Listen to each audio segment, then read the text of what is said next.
Assassin's Creed holds a special place in my heart when it comes to game series. I actually started playing Assassin's Creed when I was 10 years old, which is insane to think about. But somewhere along the way, I feel like I just lost that spark with it. This is my story with Assassin's Creed and how I might be coming back. It was Christmas of 2007 and I'd just been given my brand new PlayStation 3.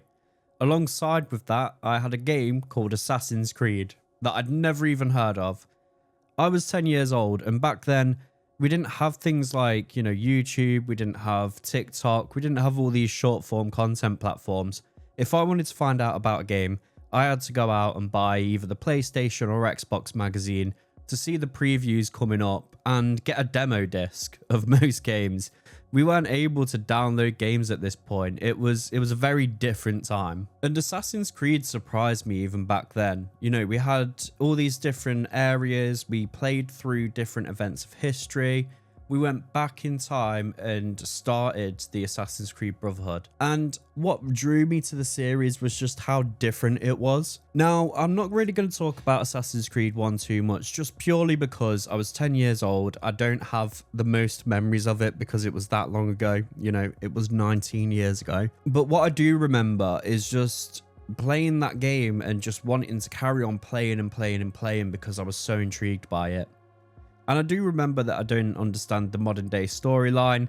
I obviously had to research that up a little bit when I got to the later games, but I thoroughly enjoyed playing Assassin's Creed. And it was a real great start to a series, and I probably wouldn't have played any of the other games until a lot later if I hadn't have got that game as a Christmas present. Ubisoft, if you ever watch this video, please bring out a remaster of Assassin's Creed, because I want to play it on modernized hardware. You'll bring the literal 10-year-old out of me, and what a better way to mark the 20th anniversary next year than bringing out Assassin's Creed Resynced. That would be incredible. And then 2 years later, we got Assassin's Creed 2, which brought us Ezio. I think pretty much everybody's favorite assassin, bar mine, but we'll come on to that. We're going to talk about the Ezio trilogy. Now, you can experience this as a remaster. It got remastered for PS4. I played it back on the PS3 days, but this game started off me being a teenager. Literally, the year this came out was the year that I was about to turn 13. So I became a teenager around the Assassin's Creed series, and I played the Ezio trilogy so much. Now, what I loved about it was obviously the different setting. We were in Italy for the first two, and then in Turkey for the third one. It's called Constantinople, but I can never say that name, so Istanbul. There we go. And what I loved about the Ezio trilogy is it brought to life the modern day era side of Desmond's story. But what it also did was let us play through some historical moments. So you meet Leonardo da Vinci, for example. I'm not the biggest history buff. Like, I didn't really do well in history at school, but I do know who Leonardo da Vinci is. And you can see all these different monuments, and you can see all the differences in the streets when it came to Italy, and then in Istanbul as well. And the gameplay was more geared towards the hidden blades, which I absolutely loved. I'm obsessed with hidden blades from Assassin's Creed. I really want one in real life. Obviously not to, hurt people, but just as like a replica. And the double hidden blade kind of mechanics and the fighting, and the way that the fighting was more geared to using the hidden blades, made me feel properly like I was an assassin, because that's really the weapon that they should be using. Obviously, due to the era and the time, you do use swords in those games, and there are some guns eventually in those three games. And you've got the different hidden blade with Revelations, which you can hook onto a zip line, because that was a big game mechanic back in that time. Those games and the story just kind of elevated everything forward. And the Ezio story is incredible as well. And I love how it comes back in Revelations to Altair in the first one. One thing I didn't realize recently, though, was when I repurchased Revelations to play through all the different Assassin's Creed games again, is that you actually get a copy of Assassin's Creed 1 with that. I didn't actually know that, so I ended up buying the game twice. But that's okay. Really, I feel like this was like the golden era of the Assassin's Creed games. And it is not even one of my favorite Assassin's Creed games, the Ezio trilogy. I think that another one is my favorite one. But they brought so many different innovative things to this series, basically building upon the first one, which isn't something that you actually see in gaming a lot these days, you know, with yearly sequels and things like that. But we did with Assassin's Creed, and you got to relive a little bit of history, and I thought that was amazing. I do think in Revelations there were some parts that I didn't like the tower defense stuff. I'm not really a tower defense person, and it's not optional. You do have to play those missions. And obviously you had the eavesdrop and the follow missions that we've had in pretty much all Assassin's Creed games of that era. Really don't like those, you know, but in all, those games I absolutely loved. And I remember Brotherhood, for example, you know, opening that up on my birthday, getting really excited to play it, jump on, finish the story. I feel like just like the first Assassin's Creed games, with 2, Brotherhood and Revelations, is that I just kind of played them non-stop. And again, I was a teenager. I don't have like the biggest memories of playing those games. I can't tell you all about the story. All I can tell you about is how I felt when I played them, but I know that it was a good feeling. Now we're getting to my favorite game of the series, and possibly one of my favorite games of all time ever, and that's Assassin's Creed 3. Now I can't even describe why it's my favorite game of the series and why it's one of my favorite games ever, but it's just that feeling that I had when I played it. That's what brings me back to that thought of, yeah, this was one of the best games of all time. And I played this game and replayed it and replayed it and replayed it so many different times. And obviously it's a linear story game, so the story was the exact same the same time, but I just love the combat that much. I just love the brutality of it with the tomahawk and the fact that you use a knife and a hidden blade at the same time. You had the change up of the naval combat as well, which was introduced in Assassin's Creed 3, which really changed the game when it came to like something different in the Assassin's Creed series. Obviously, it was just introduced in Assassin's Creed 3. It was fully flushed out in Black Flag, but we'll get onto that in a bit. And then you had all the different parkour additions, and you know, the fact that you could go through a window, jump out the other side, the traversal, going up things that are slightly slanted, you actually like crawl up them instead of just running up them. And the fact that you could climb through trees this time as well, which wasn't in any other Assassin's Creed game, which sounds crazy, but a lot of the other Assassin's Creed games were mainly just in the city. So climbing through trees and hunting animals and things like that wasn't really something that you needed to do. And it had a different twist in the story as well. You know, you start off as Haytham and then you go on to Connor, and then it's really apparent why that is because it's an integral part of the story. But you also had the modern day moments with Desmond where he's an actual assassin, you know, doing basically what an assassin would do and try and stop the Templars. There's obviously that moment with Desmond at the end. It was disappointing, I won't lie. It was like a Mass Effect 3 type ending. But still, Assassin's Creed 3 is probably my most played Assassin's Creed game. And for me, it started the 2-game benchmark of the series, which we'll now come on to. AC Black Flag holds a dear place in my memories and my core memories of gaming.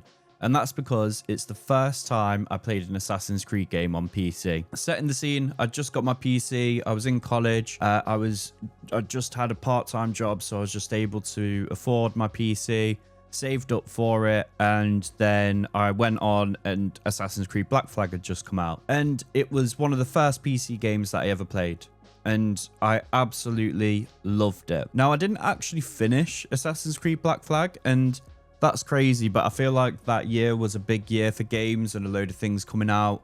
We also had, you know, the new consoles coming out like the PlayStation 4 and the Xbox One.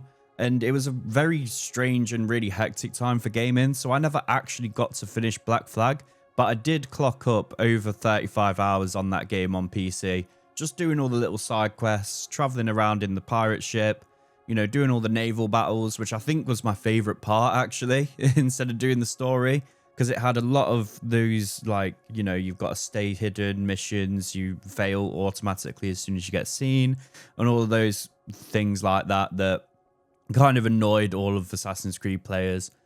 But Assassin's Creed Black Flag was genuinely just kind of like a build-up on Assassin's Creed 3. I think the only reason that I didn't play it as much is because I wasn't as invested in the story. And the brutal combat was pretty much exactly the same, you know, with pirate swords. And I liked the way that Edward moved around. And Black Flag is probably a better game than Assassin's Creed 3.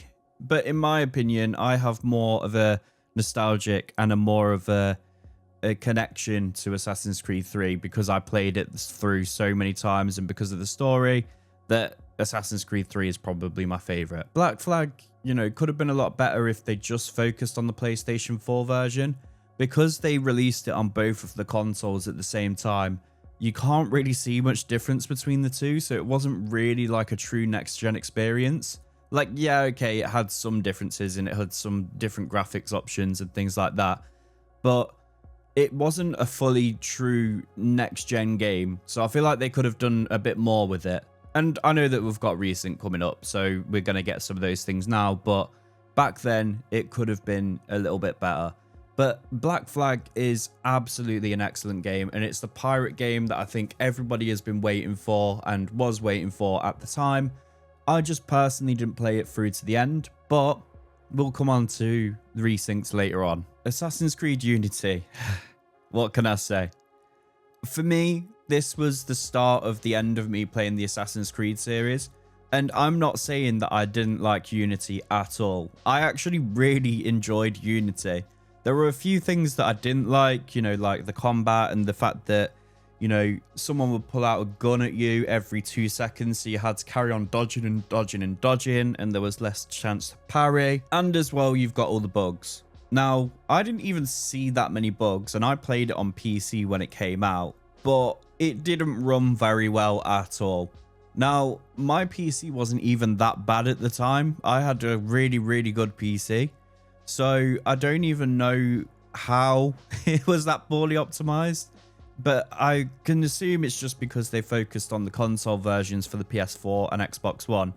And this was the first fully true, you know, next gen console at that time release. And that shows in how badly optimized the game was and how buggy it was, because they genuinely just, I think they were making it for both of the consoles and then eventually decided, nope, not going to happen. They've sold really well. Let's go on to the, you know, the new consoles. And it kind of just flopped from there. And I would like to say that, you know, through updates, the game has been fixed. But I literally played the game recently, like last week. And it's not even that much better when it comes to bugs. I've seen more bugs now, actually, than when I did it release. But besides all the bugs, like, the parkour is insane. I love the parkour system, up and down, the different movements that you can do with the parkour. It's probably my favorite part of Assassin's Creed Unity, as well as the actual world itself. So you've got literally the one-to-one scale of Notre Dame. Like, how could you not praise that and praise that creativity within the game? But the combat is lacking. You had to buy different armor sets to upgrade your character to even be able to do the missions, which is the first time we've seen that in Assassin's Creed, and in my opinion, started to ruin it. I just think, you know, the modern day story in these games now, they tried to carry on the modern day parts, but why? What's the point? You know, the modern day parts were just kind of like a big part of the story before, but now they're not, because Desmond's dead. So I get it, like, you know, Assassin's still fighting Templars and this, that, and the other, but you're not really connected to the modern day story anymore because you don't actually play as the same player every single time. I remember in one of the games in the modern day era, you were called Noob. Like, what? And then also, you've just playing as the Initiate in Unity. It's like, I get it. It had this co-op stuff, and you weren't able to give it a name because of the co-op thing, but then just don't do the modern day stuff and just let you play co-op Assassin's Creed. Like, I just didn't understand it. But all in all, I don't think Unity was a terrible game at all. I think it just had its things that needed to be worked out. But for me, it was the start, the end, because you could see the direction that it was going in, and that's pretty much why after Unity, I stopped playing. And then came Assassin's Creed Syndicate, which for me was the final nail in the coffin. And I don't even know how I can explain why, but it just didn't feel like an Assassin's Creed game. It felt like they were trying to do too much GTA in old-time London. It was so strange. Like, you would use unarmed combat in an Assassin's Creed game where you had a hidden blade, but you could still assassinate people, but it would only be from hiding places or if you were behind them and you couldn't see them. But then when you were actually in combat, the parry system was back, the counter system was back, the fact that you had to break down someone's defense. But then also they went even further into the stealth element where you've got to be, you know, in a constant stealth state. And I was like, no, where's all the, you know, standing in crowds and sitting on benches and hiding in plain sight that you're meant to be doing as an assassin? And don't get me wrong, I don't think it is a terrible game, because it's not a terrible game. It's got a really great open world. But again, the RPG elements, you could see them creeping in, and I feel like it just took away from what made Assassin's Creed. Like, I know that the counter combat wasn't everybody's favorite and it was too easy, and yeah, it was too easy, but also it was a lot of fun, and the animations, and you're a trained assassin, you're meant to be this good. I shouldn't be having a fight with somebody in unarmed combat with it, which lasts 2 minutes, when I'm a trained assassin, you know? And again, you've got these really great scalable buildings like Big Ben, like the Houses of Parliament. You've got all of these different things that could make this game great. But for me, I played the first couple of hours and I gave up with it, honestly. And I could be wrong. It could have got better towards the end. But I think if we have a look at the releases that came out after Syndicate, we kind of knew what direction they were going in with player levels and things like that. And the fact that you had to get skill points and upgrade, that it was the end of Assassin's Creed for me. And then the next releases, so Origins, Odyssey, Valhalla, Mirage, and Shadows, I haven't played at all. And that's because they went to RPG type gameplay. And I know it sounds like, you know, really strange, because I do play RPGs. I've played some of the biggest RPGs in the world. So, you know, why would I not like this one? But Assassin's Creed has never been an RPG game, and I think, to be honest, the popular opinion is the RPG games ruined Assassin's Creed, which is why now that Resynced is coming out, they are, you know, going against that and going back to kind of its roots, but with some upgraded elements. But I just took one look at the RPG elements of the new Assassin's Creed games, and I was like, what even is this? And then in Odyssey, you're playing as Greek gods who aren't actually even assassins, so I don't understand where they come into it. But then also they went to Mirage, which tried to go back to their roots a little bit and tried to go to kind of like what it was like in the Altair days, you know, really like basic and back to an assassin. But then they had this ability where you can literally teleport, and I understand the reason behind it. It's because that the assassin was so fast that the animus couldn't keep up with the memories. I completely understand that, but still, there was like really gimmicky gameplay. Just go back to basics. And then Assassin's Creed Shadows, you can't actually assassinate people in that game unless you're a high enough level, like the RPG element. It's crazy. It's absolutely crazy. The one thing that you're meant to do as an assassin, which is assassinate people, you can't even do. But there is a reason that I'm coming back to Assassin's Creed, and that's Assassin's Creed Black Flag Resynced. Have you seen the trailer and the gameplay for that? And what they've promised is coming out as well. Like, okay, you don't get the Hidden Blade gameplay where you get to, you know, counter and parry with Hidden Blades and kill people that way, but you do get to, you know, do the normal sword play and then assassinate him at the end with a Hidden Blade, so it feels like an assassination. We've got all of the things that made Black Flag great in updated hardware with updated graphics, updated frame rate. You get all the ray tracing, path tracing, all that good stuff. It's got ultra-wide support from the start, which the original never had either. And it looks like they've actually listened to fans this time. And that's why I want to come back to the game. Now, there is the problem with my collector's edition being cancelled because there wasn't enough stock. Yep, thank you, game, for that. Really appreciate it. Was really looking forward to it. But I'll just buy the standard edition, and I'll probably get it on PC now because my PS5 version was cancelled. I wanted to do the physical disc thing with Assassin's Creed, but now that I'm thinking about it with Black Flag's nice open world and pirate gameplay, ultra wide is probably going to be the better option for me anyway. But this is what it looks like when you listen to what the fans of your series want and the franchise, and taking that franchise in the right direction.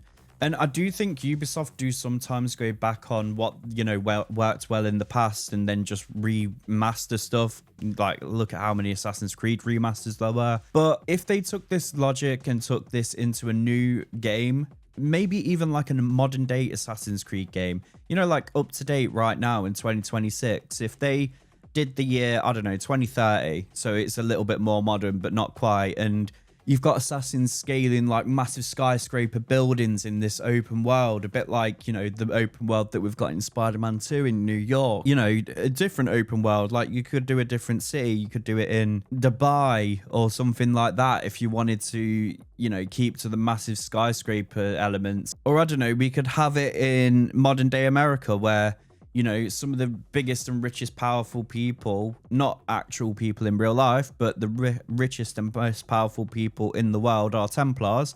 And you've got to, you know, try and stop them from taking over the world and assassinate them. Even incorporate something like the Illuminati in there. I don't know, just something original. Like, it's just, the possibilities are endless because it's a fictional game based on history that you could even revert things back to old history, like some of the biggest historical events that have happened in the last 100 to 200 years could be that, you know, it's the Templars that are doing that. Like, even blame COVID on them. Like, you know, you can do anything. But if they did some of these things that they're doing with Resynced in a brand new game, I would 100% be back.